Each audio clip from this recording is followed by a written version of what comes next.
This is episode 50, Communication is Key. Hey everyone, welcome to another episode of SLP's Wine and Cheese. I'm Maria. I'm Deb. And here's our podcast. For the realistic SLP. Thank you everyone for listening in. We're very excited. We have a fun episode for you all. First, we're going to get right into it and we're going to talk about the wine that we're drinking. So don't be shocked by this. We're drinking, again, Grateful Palate Bitch Wine. And that's really just, again, I just really want to clarify this point. That is the name of the wine. Right. So totally recommend this wine. I vote drink it. Deb? Yes, I vote drink it as well. Even though I'm not having that wine right now, because Maria and I we're doing this on our Zoom. This is right. A special episode brought to you guys by Zoom, our unofficial affiliate. And I'm drinking right. this wine that's called Clean Slate. Nice. And it's a 2017 Rosé Pinot Noir. It's a German wine. It's from a region of rocky hills and a charming river. And I got this wine because I feel like lots of things are changing. This is a time of transition. And I felt like I saw Clean Slate and I thought I need to get this wine. See, when you say that, I already know why you bought the wine, you know? When you're like, I'm drinking Clean Slate, I'm like, I get it. Yeah. I totally get it. Do you get why I'm drinking bitch wine then? You do get a bit testy, so. She's just kidding, everyone. She's just kidding. Or are you? But I'm also drinking this. Very violent towards me when the camera's off. She's right. Like, stop getting off topic, Deb. Yes, the violence does not solve anything is all I'll say for that. But I'm drinking this bitch wine because red wine is very healthy. So I'm trying to get a little extra healthy in the preparation for bikini season. You know? Yeah, I think I put too much pressure on myself for bikini season, but like who doesn't? Maybe Deb doesn't, right? Okay, go ahead, Deb. But I should. I mean, this is my first year where like, I can't say that I am the most happy with my body currently right now. And usually I'm like, wow, Deb, you look great. You can't say you look that? This is not my favorite I've ever looked, but I'm not like hard on myself. I don't care that much. I also know like everything I need to do to be happy. So it doesn't feel like a far reach or a far stretch to, you know, get where I need to be. So, but yeah, it's definitely like, sometimes you let things slip and it is fine, but then also like your clothes don't feel as comfortable and it's just like, might as well just run. Right. Yes, I know. I hate when the clothes are too tight as well. Yeah. But drinking red wine actually is very healthy, so no guilt here. Mm-hmm. This is, not really a surprise. I think we've all heard of this. And do you ever wonder, or do you know what it is about the wine that is good for you? I think antioxidants. Yes. How did you know that one? Yes. All right. I'm not going to argue with that. The antioxidants, they lower your incidence of cardiovascular disease, mortality, type 2 diabetes. But like we've said in the show, anything more than one glass is not helping you. So I'm just sticking with my one glass and then I'll switch to tea, you know? Yeah, I don't know if I've ever had just one glass, but it's cool to have, I think. Great. So what is going on with you? Let's go on to our segment, This Week in Life, This Week in Speech. So I go first? Yes, because I'm going to sit here and drink a little. You know, I'm going to really enjoy this wine. It's not one glass. Well, this week in life, I am moving. I'm moving to a new apartment. And so right now we have like this nice grace period of 15 days to move from one apartment to the next, which is very nice. Mm-hmm. But it's still stressful because, I'm going to miss this location where I am currently. Right. But we are going on to new things, which is exciting. But I guess I do have like that concern of not liking something as much, but Right. it is what it is. I'm also like, I'm afraid more so because like we're moving and it's going to benefit us and the dogs because there's a backyard. It's going to benefit me because I'm changing schools and I'm going to work at a school very close to this new home.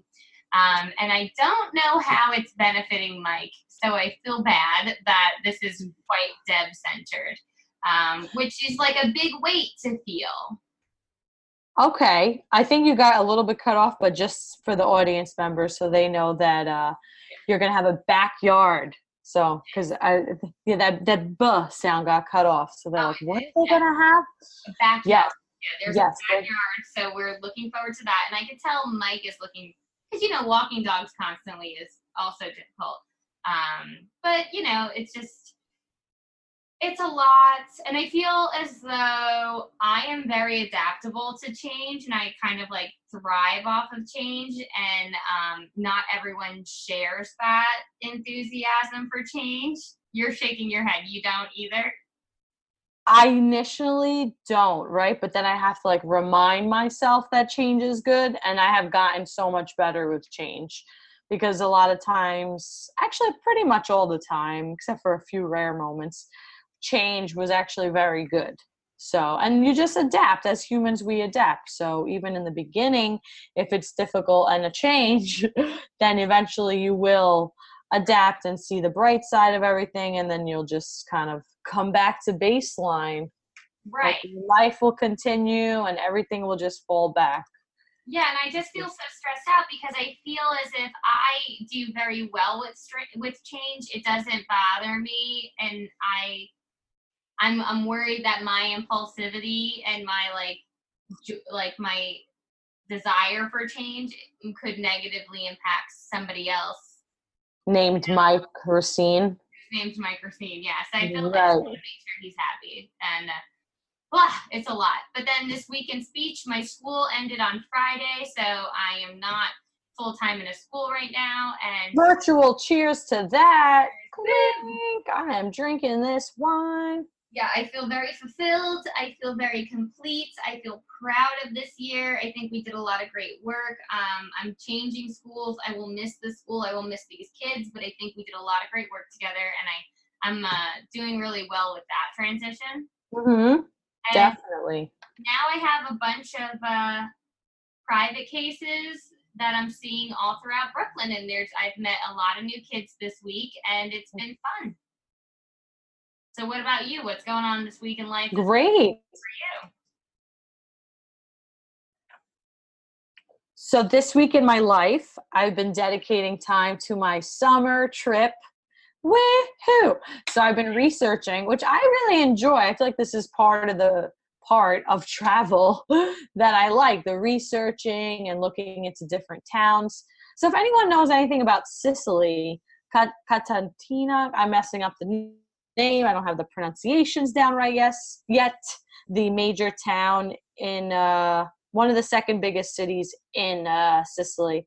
I think it's Cosentina. I feel like I'm messing it up. So everyone who's listening and they know what I'm talking about and you have some recommendations, message me, because I always like to hear people's personal recommendations rather than just like checking out what the websites say.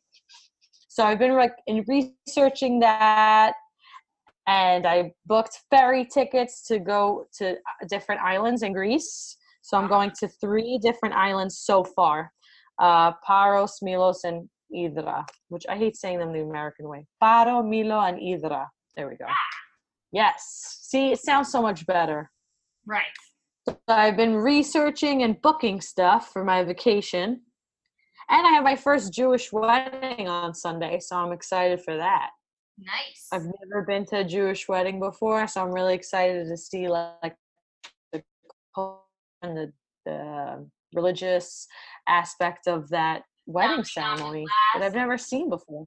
And Yeah, all that stuff you see stairs. in the movies. I know. I have never seen that before, so that's cool. And my life in speech is going well. We're almost there. We're almost done with school. Mhm. I've been just like making sure everyone's speech folders are perfectly in place and all their forms that need to be there are in there and everything that needs to be there is in there. And I've been using a lot of Deb's coloring sheets Oh, thank you.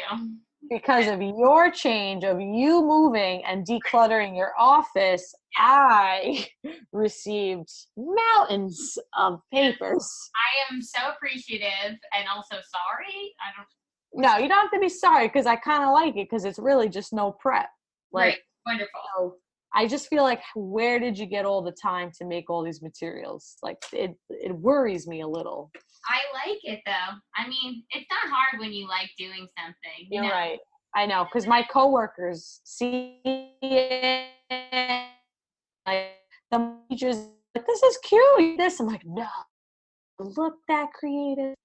You're lucky my clothes match. Like, But everyone. I'm not that artsy, I should say. What?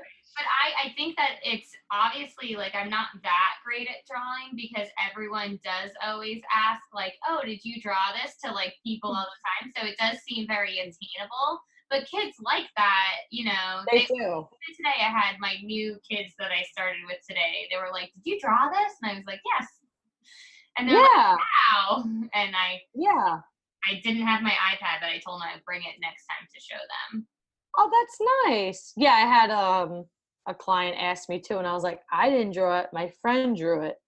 So, I mean, if anyone who is listening is really good at drawing, I feel like embrace it because I am not, and I should probably like work on my drawing.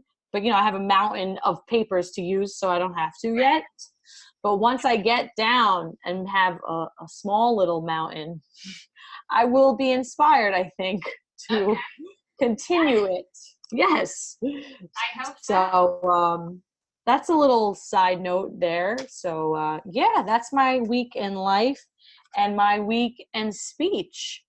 So if we want to transition into the summer right now, right? June 21st is time of transition. Oh yeah, June 21st. yeah. That's Mike's birthday, but that's the first day of It's summer. That's right. cusp of Gemini and Cancer, right? I know. But he seems a little more Cancer because he's so emotional. He's definitely both. But He definitely yeah, so like I need to start a goal for myself. I'm saying it now. I need to be more compassionate for other people's feelings and ideas and stuff like that because I don't want to be somebody who's just like, get into it, it's great, dive in. I need to like, you can put your toe in, that's fine. Right. So, Yeah. So I need to work on being more compassionate with other people during their transitions. But I think transitions are great because it allows us to take things into a new direction. I like transitions, and actually, this is funny. This week in life, I've in yoga, I feel like they've been talking about transitions too. Like the beginning of one pose is like the end of another. So, like I don't know if you're doing like warrior one, and then you do warrior two. Like you got to keep going, and that's just like how the whole practice should go. Like the end of this transitions into a new thing, and it's like life. Oh. Yeah, the flow. So maybe Mike needed more time for the apartment move. And we wouldn't have had the apartment. Right. I don't know. And then what if we both hate the apartment? I don't know. It could be a disaster. There's movies about this stuff. But what I do know is that Mike and I are going to make it work. Yes, you will. You guys will make it work because humans are resilient. Yes, most creatures are resilient, I think. And as long as you maintain communication is key. So don't beat yourself up if you feel like you have been a sucky communicator lately because all you need to do is just better next time. Exactly. and everybody communicates in their own ways. And I feel like a big part that I'm always like saying or teaching people is that behavior is communication. So even like non-verbally also, Yeah. and even some animals communicate. Right, yes. So animals communicate in all different ways. I thought you were going to talk about some forms of communication first before we transition into. That's right. That's Yes. right. So Maria, with her great transition skills, she's trying to lead us into our upcoming interview, which is coming. But first, let's talk about how humans communicate in addition to the words that they say. That's right. So I'm going to talk about assertive nonverbal communication skills. Mm-hmm. Yes. So there's how many aspects, you might ask? Six aspects that I feel like we probably know about as SLPs, but we might as well talk about it. So posture is one of them, an open and relaxed posture that displays balance. And this is, by the way, by businessphrases.net. So this is in terms of like business or just everyday communication. This doesn't have to necessarily do with like quote unquote speech, Right, even but though also that you're communicating with people all day, every day, regardless of like right. who you are professionally. So not just your words, but also your body language is conveying information. Exactly. So voice is the second part, and that's between obviously like pitch and volume.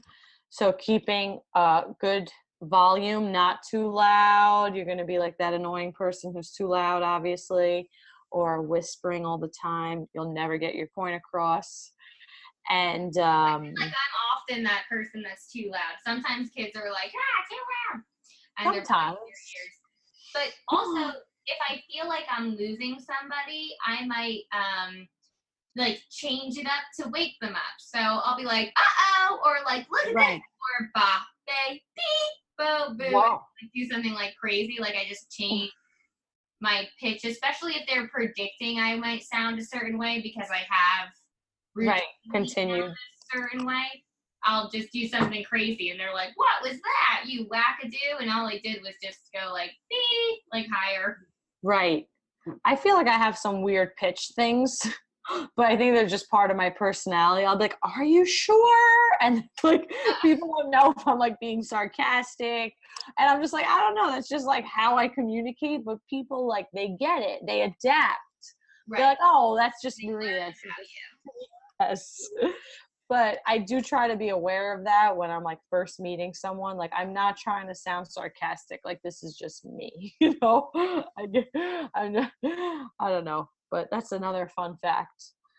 The third part is eye contact, which is like pretty straightforward. Maintaining eye contact, Which is very professional, but then also can be quite intimidating to both humans and animals alike. So it's definitely something that you want to take into consideration and use appropriately. right?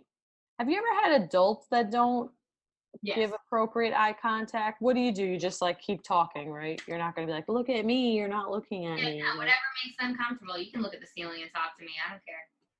Right. I know. So interesting. We don't do that with adults, but with kids, we do try to get the eye contact. Well, I personally just I like to get eye contact when I'm like getting a high five. Uh-huh. I'm like, find my eyes. I do that or something. I'll say it when I feel like what they're looking at is distracting them from me. But if they're doing what I want, I don't really care where they're looking. Right. Gotcha. I hear you. I hear that. Yeah. The fourth one. Oh, go ahead. Oh, sorry. What was the fourth one? Oh, it's okay. Did you want to say more about eye contact? No, I'm done. Okay. Gestures is what I was going to say. And gestures I like because they're just like tell so much. And like I try to be aware of like closed body language, like folding the arms and stuff. Right. And like the open postures or the open gestures.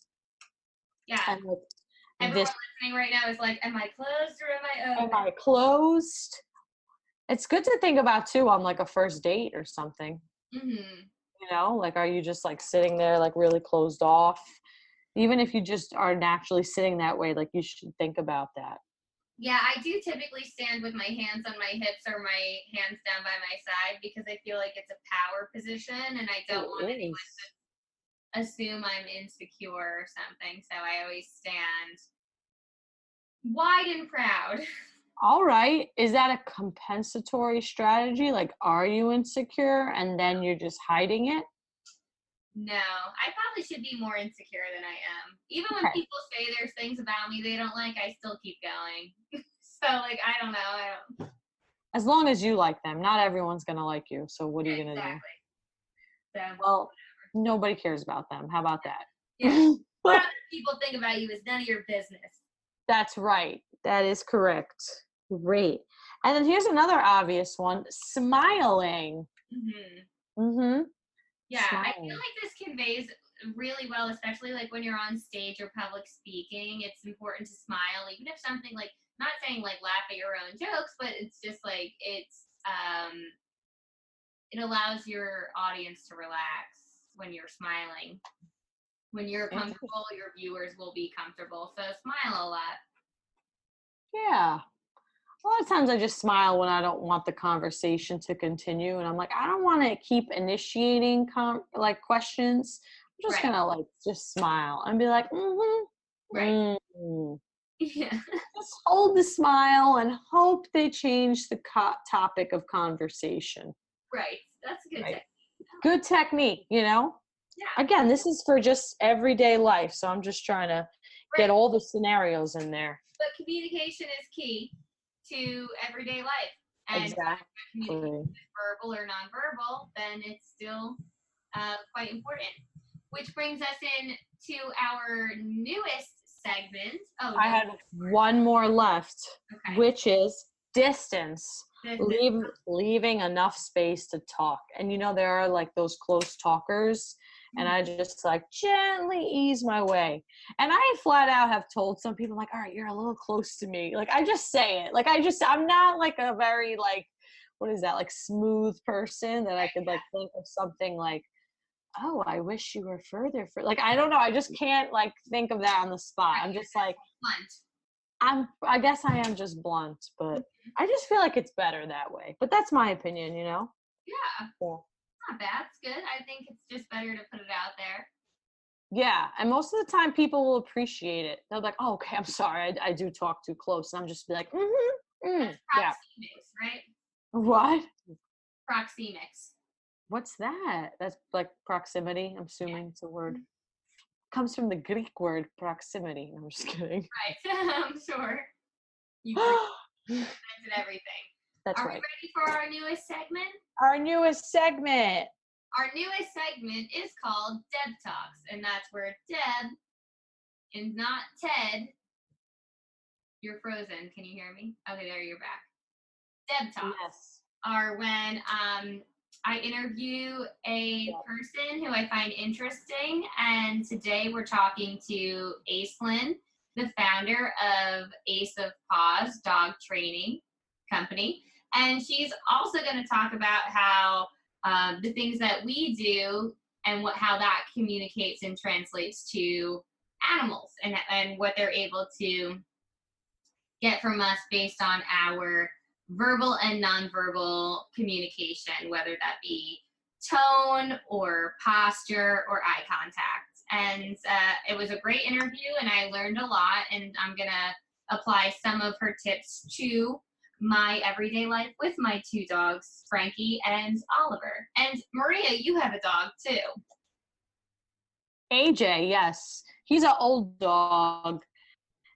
And I always like think about like, oh, you can't teach an old dog new tricks. But I'm like, I don't think that's true. I think it's just simple behavior again, you know?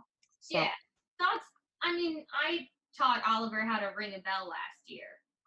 That's great. He learned it in one night. So you can definitely, and he's 12. So you can teach dogs anything, I think. I agree.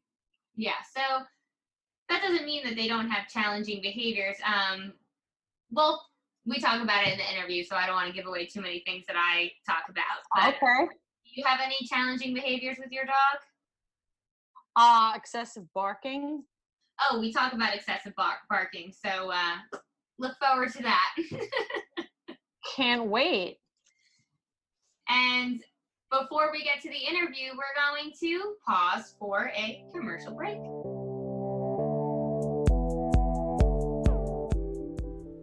This episode is brought to you by Covalent Careers, a career development company for new healthcare professionals. Covalent Careers provides new grads with education, mentorship, and job opportunities and provides employers with scalable talent acquisition solutions. Whether you're looking for a job, clinical tips, or advice on interviewing as a new grad, SLPs can find resources and job postings at covalentcareers.com/wine and cheese. This episode is also brought to you by ThroatScope. I love my ThroatScope. Hey, I love my ThroatScope too. ThroatScope is especially helpful for conducting thorough oral mechanism evaluations. Yes, because throat scopes are illuminated tongue depressors and retraction tools. It includes a reusable light handle that slides onto a single-use tongue depressor. ThroatScope integrates a natural light source to provide complete intraoral illumination for improved patient examination and outcomes. So if you want to feel like a prepared SLP, you're going to need a ThroatScope. Go to www.throatscope.com for more information. Check it out. And now we are introducing a new segment of SLP's Wine and Cheese called Deb Talks. And Maria has her own segment called Relaxing with Maria. And this is a segment where we interview people we find interesting. Today we are talking to Aislinn of Ace of Paws. She's also a longtime friend of mine. So you're going to like this one. Stay tuned. Welcome, everyone. I decided to call this segment Deb Talks. And on our first Deb Talk, we have the lovely Aislinn. And I don't want to say too much about Aislinn. I would like you to tell us everything that you would like us to know about you. So go ahead, girl. Hi, Deb. It's so nice to see your face again. I know, I've missed you. It's been too long. How long? My name's Aislinn. I am the owner of Ace of Paws Dog Training, located in Camden County, South Jersey. But we do the entire tri-state area. Some of my other fellow trainers think I'm nuts because I'll literally travel anywhere. Oh my goodness. I just like helping people with their puppies and their dogs. I didn't even know that. I thought you were just in Jersey, but good to know. I will go anywhere. I'll come up to Brooklyn, girl. All right, good. Because I for later in this interview, I have a list of problematic behaviors that I'd like to target. I will be more than happy to help you. Great. So before we get too much into all of our dog talk, this is primarily a wine podcast. So I'm drinking Clean Slate Rosé. It's a Pinot Noir from 2017. It's from Nahe, Germany. It's a region of rocky hills and a charming river. That's fancy. I like. Here it is. They drew it there. Oh. And I got this because I'm moving to a new apartment and it's giving me a bit of worry. So I'm like, you know what? A new apartment is a clean slate. So I must have been destined to have this wine. I like it. That's cool. We vote sink it or drink it every time we try a new wine, and I vote drink it because this wine is going down easy. It is. It just tastes really smooth. I'm into rosé lately too. That's what. Well, mine's kind of a rosé. I would say it's like a light red. Drinking Charette Winery Crimson Sky, which the winery is literally 2 minutes around the corner from me. Oh, nice. So we're really lucky in South Jersey. We literally have, 10 wineries within like a 10-minute range here. So I can walk to this winery. Wow. We were planning, we're thinking this fall we're going to do an SLP's Wine and Cheese winery tour. So we were thinking Long Island, but maybe we'll do Jersey. You could come down to Jersey. I'll show you around. All right. Sounds good. So do you vote drink it or sink it on your wine? I drink it, yes. this is delicious. It's kind of fruity, but like, so it's not too heavy. I'm not like a super deep red wine drinker. I like other light, dry wines, but this is kind of sweet. Good. Oh, nice. All right. So first off, before we even get into all of your Ace of Paws business, so Aislinn and I have known each other for a very long time, for about 12 years now. Oh my God, has it been that long? Maybe 11 years, because I started, so we both worked at Caroline's on Broadway together as waitresses. I started in June 2007. When did you start? I think it was around the same time I was going into. I think you started in August. Yeah, because I was going into my sophomore year of college at Pace University. Right. That's crazy. Yeah. And I remember I like just started working, but I was done training and I was like pretty familiar with things when you started. And it was my first waitressing job ever, and I was like flailing. Well, you did great. I mean, no, I feel like everyone who I worked with there, like we all lied to get our way in. So, hell yeah, because I wanted money. I needed to make money. Exactly. And like, how are you supposed to be a waitress without waitressing experience? But how do you get hired initially then? Right. Especially in Times Square. They're like, you need to have 10 years of experience. I was like, I'm 19. That's not happening. I've totally been doing this since I was 9.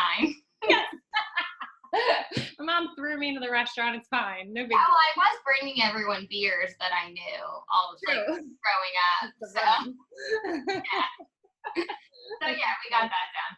But yeah, so then Aislinn and I, we were waitresses together. We also lived together for a year. And then she moved back to South Jersey. She started her business. And yeah, so tell us about your background in training in terms of dogs. So it's ironic. I started all this like literally after I moved back to South Jersey from your place of us living together. Yeah. I was a vet tech for 4 years, and then I really started to see a lot of behavior cases come in where dogs were being euthanized for aggression issues. And they were like 1, 2, 3-year-old dogs where I was like, there had to be signs before this. There's no way these dogs were just automatically aggressive and it always came out of the blue, so people said. And it really started like making my mind like go crazy. So I started working with this one veterinarian who she used to get in trouble all the time for taking too long at her appointment. But she would take an hour and a half instead of the 20-minute visit because she never wanted to make a dog feel rushed or pressured or stressed. And I was like, that's a beautiful thing. Like, that's so cool to me. Mm-hmm. So I started my Penn Foster certification for basic obedience. So I graduated with that. And then I decided that vet teching was a little bit too anxious ridden for me because I'm a creature of anxiety. And I decided to do Ace of Paws full time. And I really just started off asking and begging my mom's friends and family friends to like let me train their dog. But not then that deal. Right? Yeah. I was like, free training for, experience for me. Right. But then it really started to take off. So I have my certification in Penn Foster Career School, but I'm also enrolled in Catch Canine Academy now to be a behavior consultant. So once I'm done this, I have about a year left. I will be able to take on aggression cases and whatnot, which is awesome. Oh, okay. So there's like levels to that type of certification.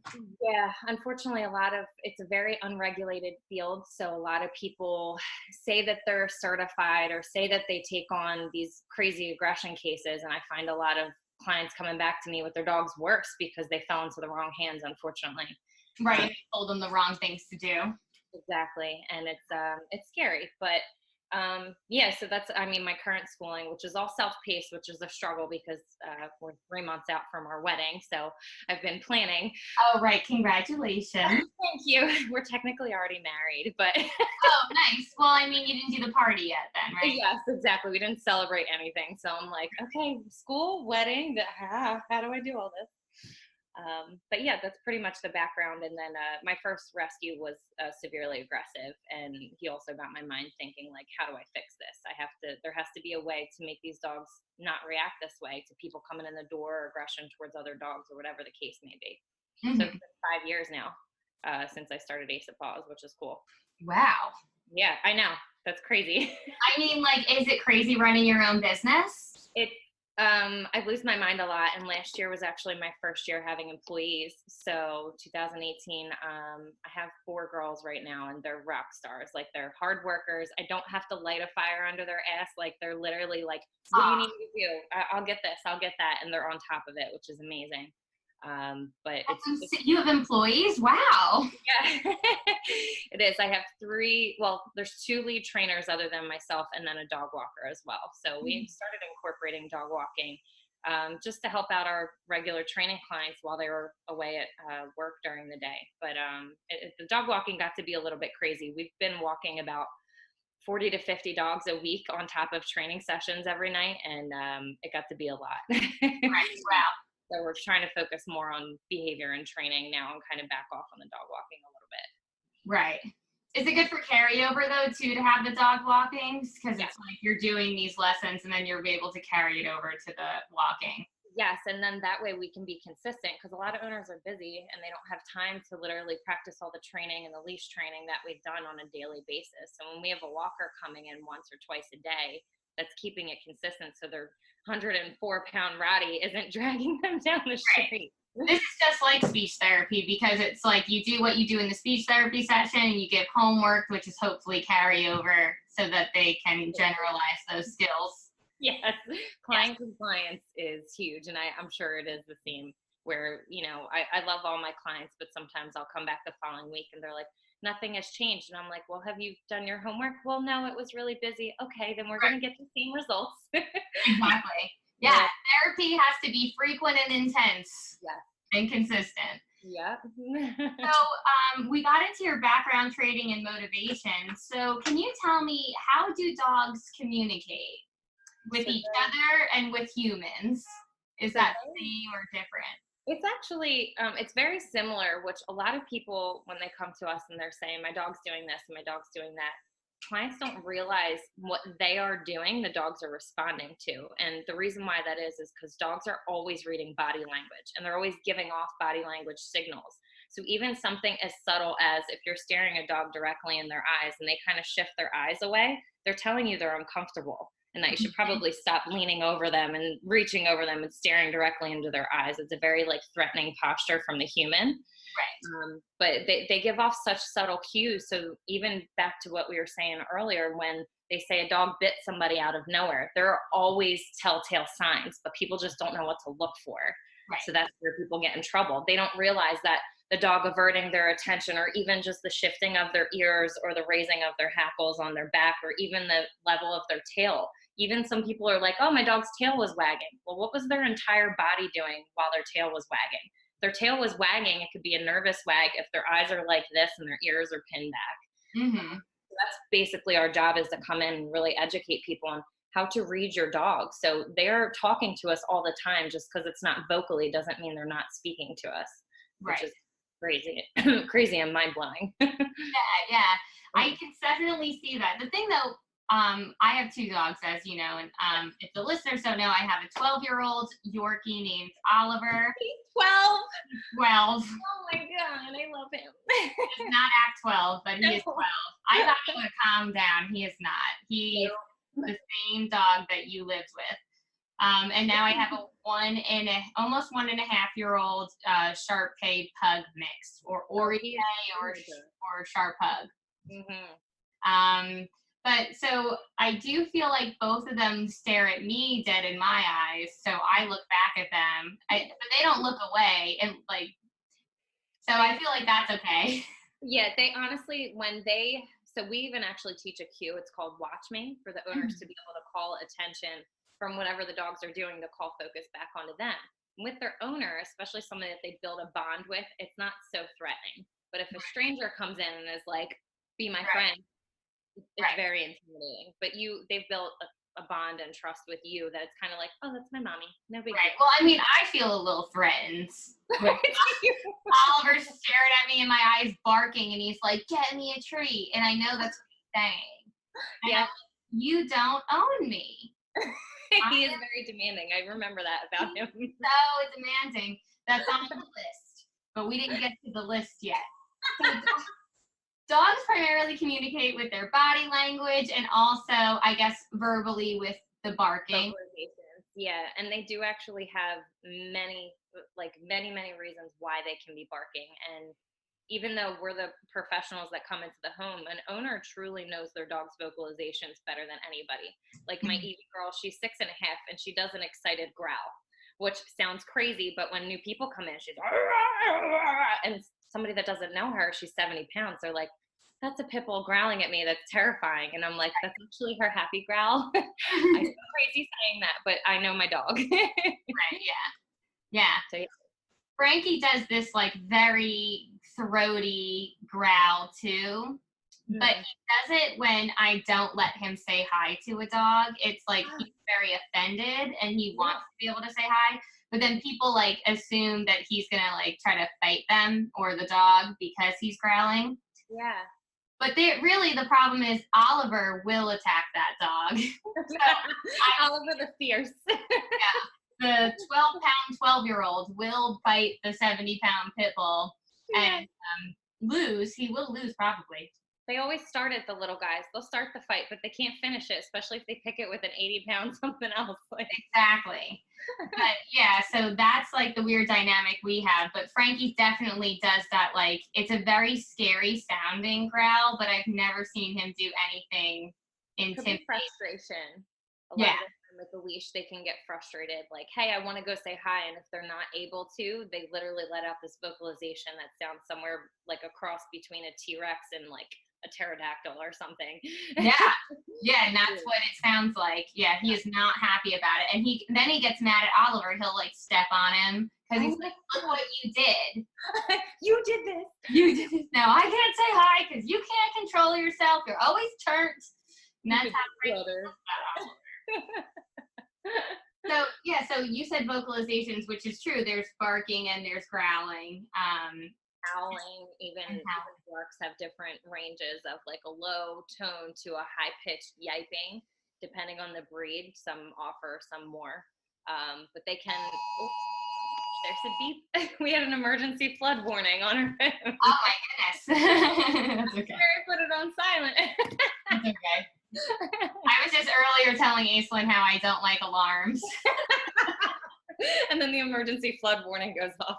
I might be whisked away. I like to hear about emergencies. You know, fill me in on that. Right. You're like, yeah, maybe tornado warning. I might want to know about that. Oh, ring a bell. I'll take your bell. It's okay. Yeah. So, we talked about what dogs do to communicate, but what do they understand from us? So with us, kind of like relating back to what I mentioned earlier, a lot of clients don't know or they don't realize how what they're doing is inciting a bad behavior from a dog. So like sometimes they'll be like, oh, my 6-month-old puppy is growling and snapping at me. And I'm like, okay, so tell me about the context of the situation. What happened? They're like, well, they peed on the floor and then I yelled at them and pointed in their face. And I was like, what did you do? And I said, okay, I'm going to do that to you right now. How does that make you feel? And I'm like, if my fiance is yelling at me and pointing in my face and saying all these terrible things, you think I'm not going to bite him or come back at him? I'm like, you have to realize what you're doing as an owner. And it's, again, back to the subtle cues. We even give off subtle cues. So say if we're squared off with our dog or leaning over them or just kind of like hovering a little bit, they're going to react to that. Especially strangers coming in the house. I want to say like 90% of our issues are dogs that are nervous around people coming in the house that are new. Mm-hmm. And a lot of people don't realize like dogs actually take time to warm up to you. And given, especially if it's a rescue with potential trauma in its past and everything, everybody's like, oh, it's just a dog. No, they have a wide range of complex emotions that, especially coupled with trauma, you're going to have to earn that dog's trust. And we actually had a dog, our Corsi girl passed away in December from lymphoma, but she had to be properly introduced to any strangers coming into our house. And if they didn't do the routine that I recommended, she would attack and bite and jump. Like she was 83-pound pit bull. Like she was a big girl. Yeah. But she was also roaming the streets of Camden when we got her at 1.5 years. We have no idea what did or didn't happen to her. But once somebody went through the whole routine of, we would make them come and sit at the kitchen table and toss high value treats her way. Then we go on a whole walk around the backyard, and then she'd be your best friend. But if you didn't do that, you're setting yourself up for failure. Right. High value treats. What's that? Like a steak? Pretty much. Basically, I like that. I'm writing that down. High value treats. So anything can be high value. It really depends on the dog. For example, it depends on the dog what is rewarding. So it can be food, it can be toys, play, or praise. Like our Evie girl that we have now, we have a Jolly Ball. I don't know if you've ever seen a Jolly Ball. It's like huge with the handle on the end. Yeah. I bring that ball out, the rest of the world fades away, and that's the only thing that matters to her.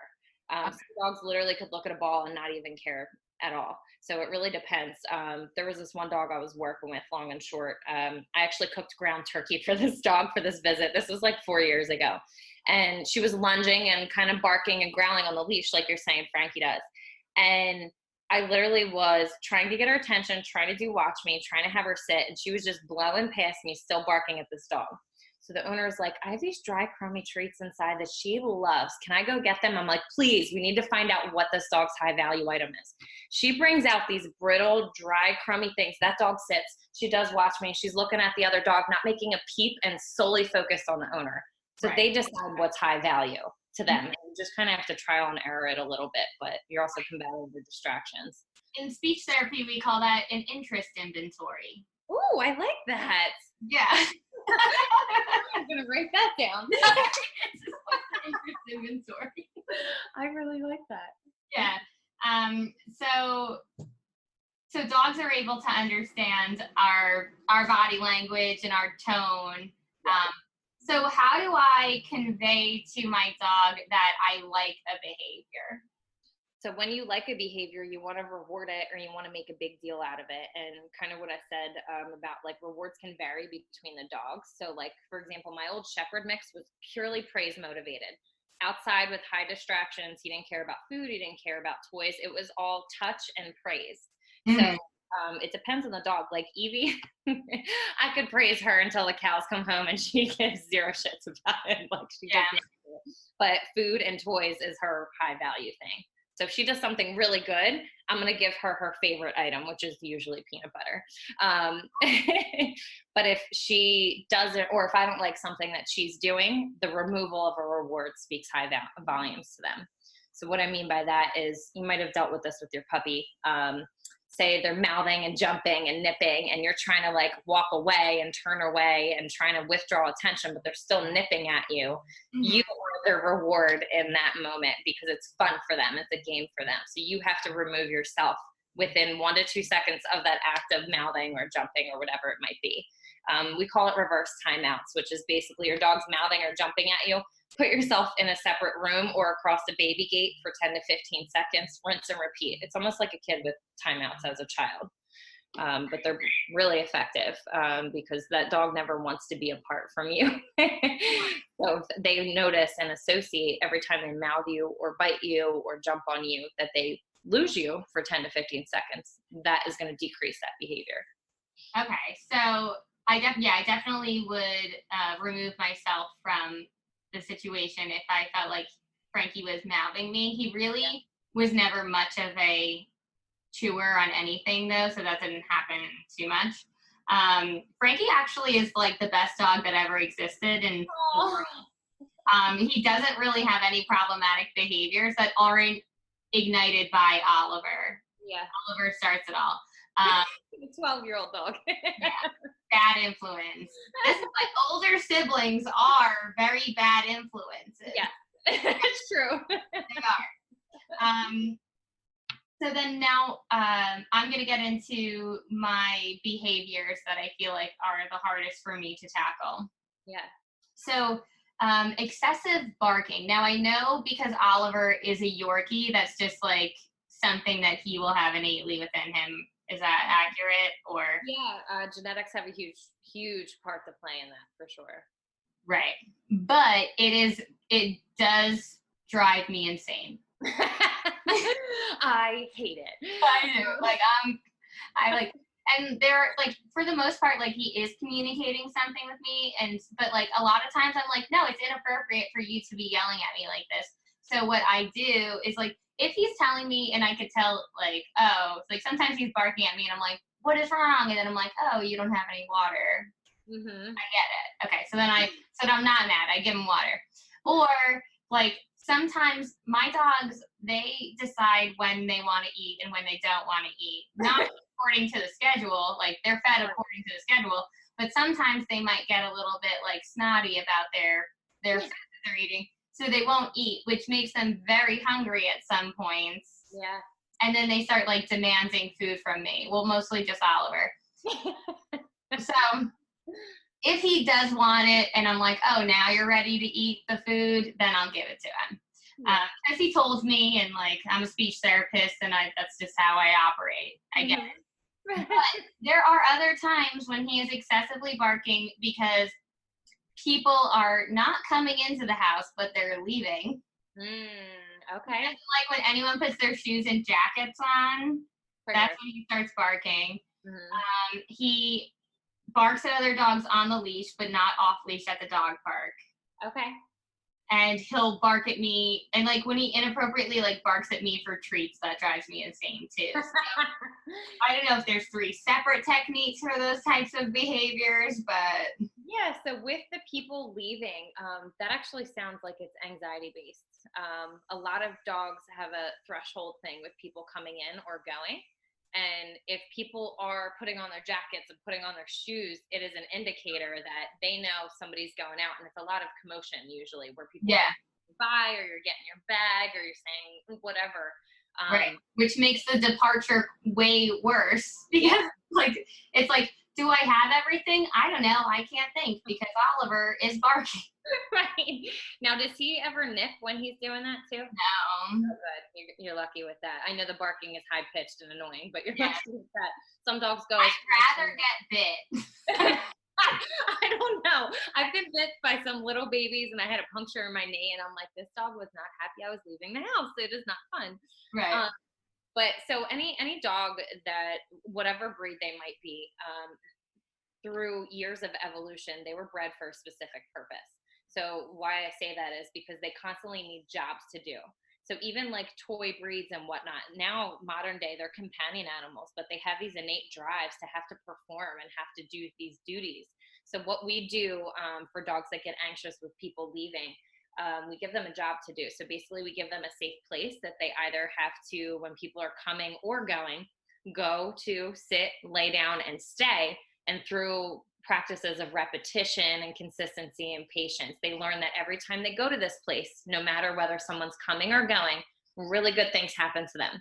And it starts to change their emotional response to that presence of the stimuli of somebody coming in or leaving. But it takes a lot of practice, especially as a 12-year-old dog. You're combating 12 years of his normal habits. Right, yeah, that shit might have failed. But I swear. Apartment, so I can try to, instill new spots and new routines. Yeah, and combined with something high value though.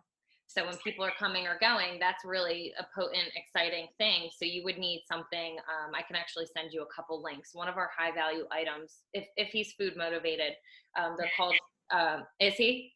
Yeah, he loves mostly human food, but then anything dog treat rabbit flavored. Okay. He can do a cartwheel if you like.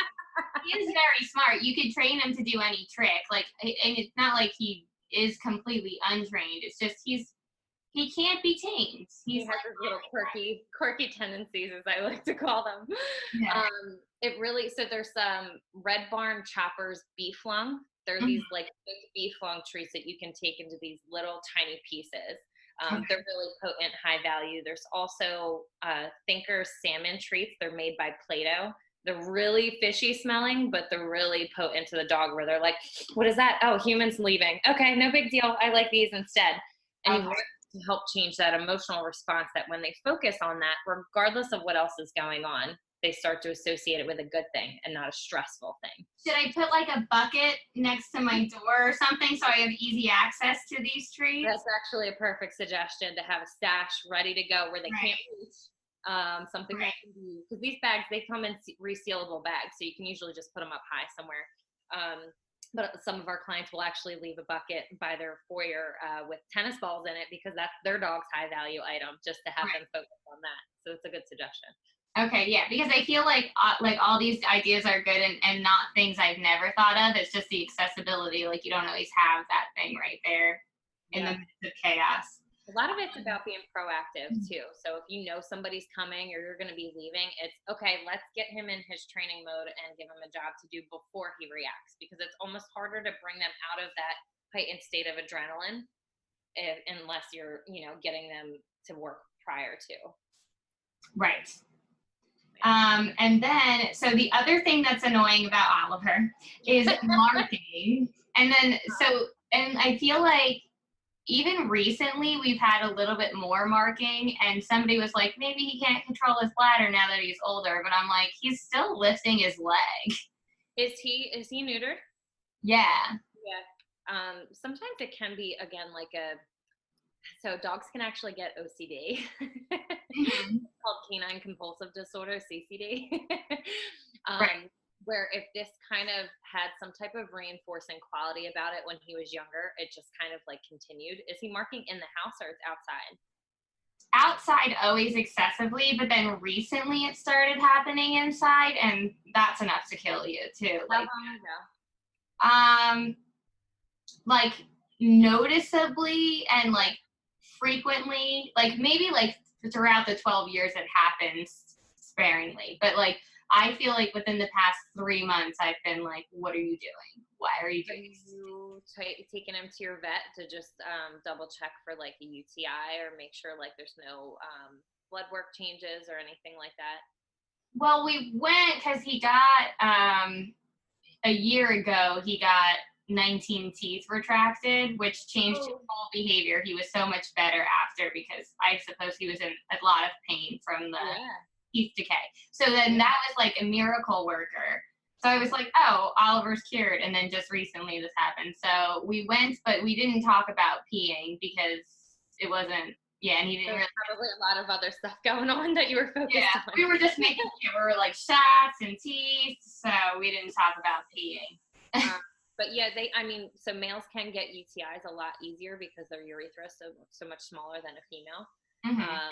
I would just double check for that. You always want to rule out medical issues prior to assuming it's behavioral. So especially I have assumed it's behavioral, because I do think Oliver is very smart, and he just does things to just he knows how to make you crazy. He's like, well, look what I'm gonna do. Right. That's actually a common theme with dogs that are super intelligent.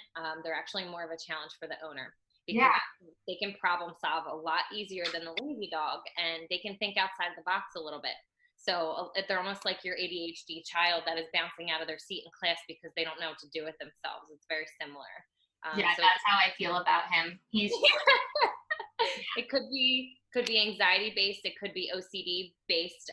It could be because Frankie's in his teenagehood now at 1.5 years, and he's coming into his emotional maturity, and Oliver now feels it might be the time to start marking his territory. But I think that option is maybe less likely. I would always just make sure. I don't know what their relationship's like, but he's been with Frankie for so long. Do they ever challenge each other? If they do, Frankie loses hard. So Oliver's the boss. He's the boss, and he's mean. Oh. Sometimes I want it. Well, they are nice to each other. They're definitely friends. And Frankie does what he can to calm Oliver and Mike down, because both Oliver and Mike are very dramatic. And as soon as they get loud or shout about anything, there comes Frankie pawing and doing those flea bites. Yeah. He does that to both of them. Oh my God. Now, does Frankie back down to Oliver too if Oliver tries to set a boundary?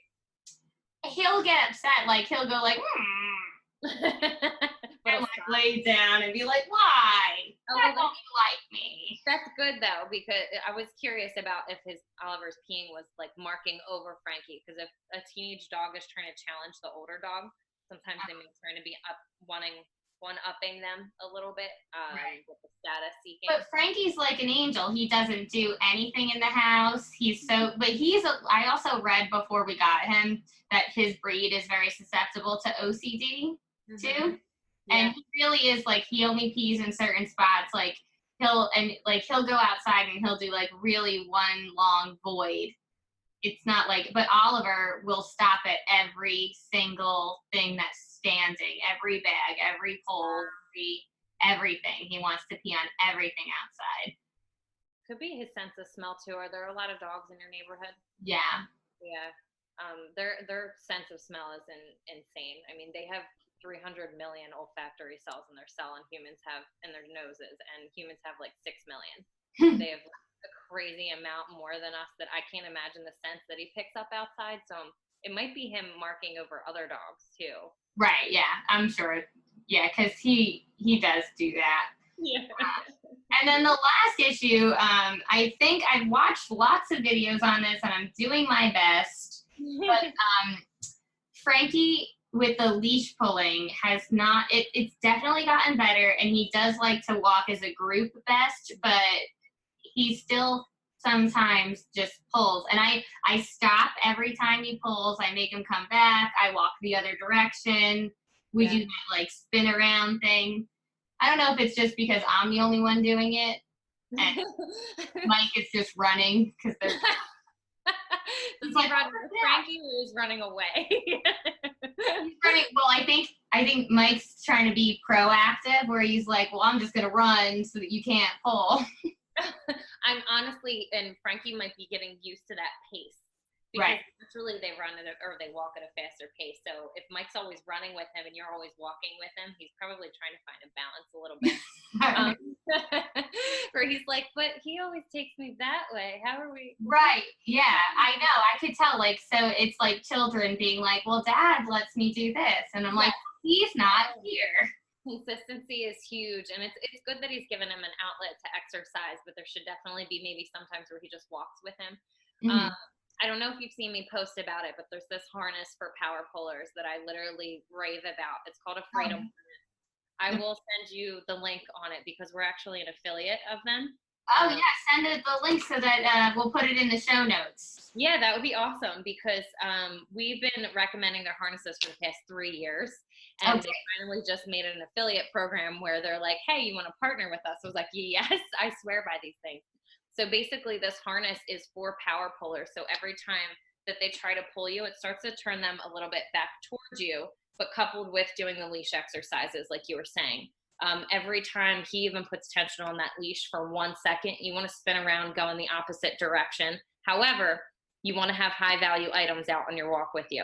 So and it's really stylish, but they did come back into style. I always have a fanny pack on me. Yeah, I've been doing the fanny pack. So one of the reasons why we are moving is because our new place will have a backyard. Yeah. And right now our choice has always had to be, we have to walk both dogs together, especially if we're going to be at work for an extended period of time. We want to make sure both dogs are outside for a long time. Yeah. Instead of 2 short walks, we choose 1 long walk. Also, I don't know if they understand first and next. So whoever I choose to go first, I always feel guilty leaving that the other dog inside. So now we're moving to the backyard where I feel like Oliver will be quite pleased to just peruse in the backyard. And Frankie will do the backyard, but then also go on longer walks, whereas Oliver gets exhausted and slow. Really quickly. Right. Like he's getting dragged at that point, which is hard. With his 1.5-year-old brother, Frankie's taking him for a ride. Right. Yeah, for sure. But I think Oliver could keep up, but he also doesn't want to follow Frankie's lead. He wants to go in his own direction. He doesn't want to do things just because Frankie wants to, and I could tell. Oliver beats to his own drum, for sure. Well, that's good that you guys are getting a backyard too, because it is actually beneficial to still take them on walks too, even though you have the backyard now, just for mental stimulation and physical stimulation.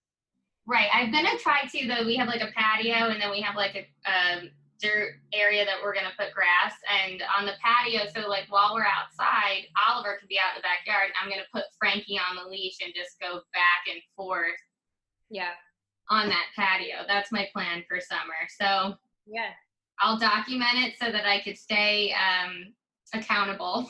Yeah, honestly, that's the best thing to do. I always tell clients, videotape yourself, because Right. a lot of the time, even when we're doing obedience training and stuff, they don't realize just the slight movement of their hand or that their body posture is a little bit off until they actually see themselves. They're like, oh, you were right.